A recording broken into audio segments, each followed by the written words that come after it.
Hey guys, Neat here. I'm here with the third deck tech video for the modern budget Black Red Zombie deck. We've been playing it some more, and if you've seen the videos, and there's some more changes I've decided to make, based on the way it's performed. And one of the biggest change I guess I've made is I've decided to sort of streamline it into a more aggressive deck than it is. The stockpiles are nice, and they're excellent, and can just easily win the game against control decks. If you resolve one, they just can't do much about it. So I'm leaving one in the main board, but I'm moving two of them to the sideboard, and that's a big change that we're making here. Moving away from the strategy, which was more stockpile dependent, and that also means we lose our Vengeful Pharaoh. He worked out well a few times. He was pretty sweet with the stockpile. You could do some cool tricks where you discard it, you kill one of their creatures after it hits you, and you get the Pharaoh back, and you can just discard it every turn with your stockpile. And you're getting a zombie while you're doing it, which is great, but with only one stockpile main board, the Pharaoh's just not as good. I mean, I can also discard him with my Guild Mage, but it's just, it's probably too cute for this deck, and we need to streamline it more, as I said. A couple other things we're cutting are we're moving two of our Dreadbores to the sideboard. The fact that it's sorcery speed has hurt me too many times. The fact they can hit Planeswalkers is great. But, I'm still leaving two main board to hit Planeswalkers, and I'm taking these two out and putting them in the sideboard. They're not, going away permanently. Against Tron and decks that run, a bunch of Planeswalkers, Dreadbore is great. But against most other people, there are better spells, which I'll talk about in a second. I'm also shoring up our mana base a little bit. I'm removing, the Bloodfell Caves, which is already a little suspect of a land to have in here. And so that's, getting out, it comes into play tapped, and that's hurt me too many times. Taking out a mountain, primarily because of Geralf's Messenger.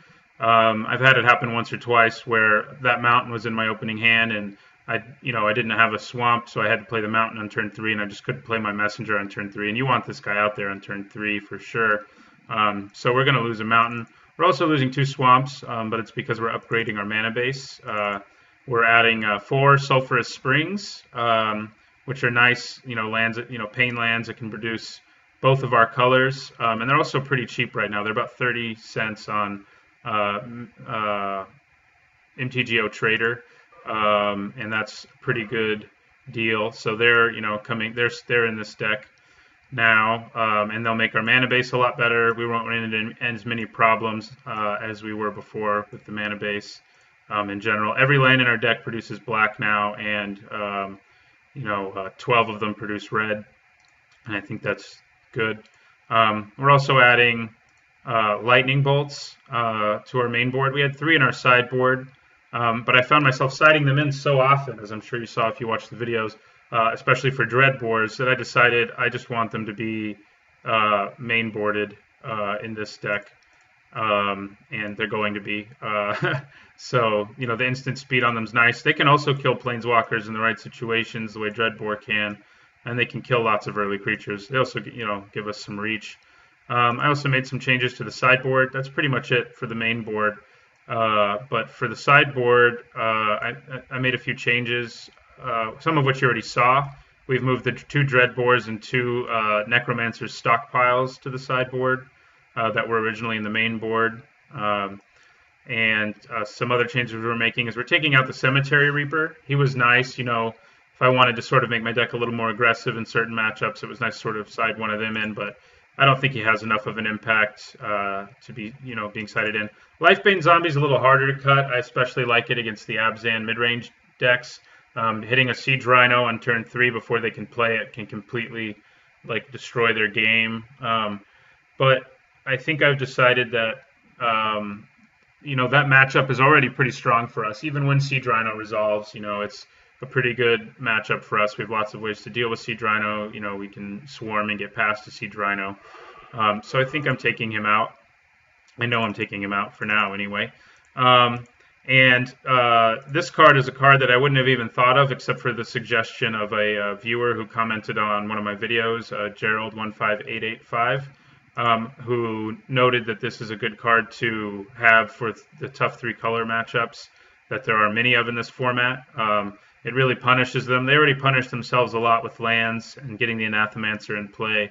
really punishes them. It's also really good against Tron, which is one of our weakest matchups because we don't have Blood Moon. It'd be nice if we had Blood Moon, but we just don't. We don't have the. This is a budget deck, and Blood Moon's far from budget. So he's sort of a replacement for Blood Moon. I find myself against Tron, hitting them hard a lot early, and then they sort of stabilize and running into problems. But if I have an Anathemancer, I can really punish all their non-basic lands. The Unearth is probably almost never going to come into play because we'll either win or lose before we get to 7 mana. But it might on occasion, and I just think it's a good card to have to side in against some of our weaker matchups. It's a good cheap equivalent to Blood Moon. And the rest of our sideboard remains the same. The Crusader I've left in because I've left the Crusader in because he has protection from white, which is huge against cards like Path to Exile and Oblivion Ring and Lightning Helix, which you see a lot of in this format. The Stockpiles are in here now for the control matchups. The Dreadbores for when we see Planeswalkers. The Anathemancers I just described. The Charms are good in a lot of situations. It's anti-artifact and also anti-reanimator, and Slaughter Games is anti-amulet bloom. So that's the way the deck stands now. This might be actually, this guy somehow ended up here, and we don't want that. This might be the last deck tech video I post. I think this deck's been streamlined enough. I think it's going to perform better now. I think it'll get the job done. I also just noticed I'm missing a swamp, but there it is. And I think it'll work for us. I think it'll be better, more aggressive, streamlined deck, and I think that'll be good. If you have anything else you think might be good in this deck, let me know. I'm probably going to post about 3 more videos of gameplay with the deck as it is now, and after that I will probably enter it in a Modern Daily, assuming it performs as well as I think it will. I mean, it's already been performing pretty well, but it's going to be even better now, I think. And I'll record that and post how it does in the Modern Daily tournament as well.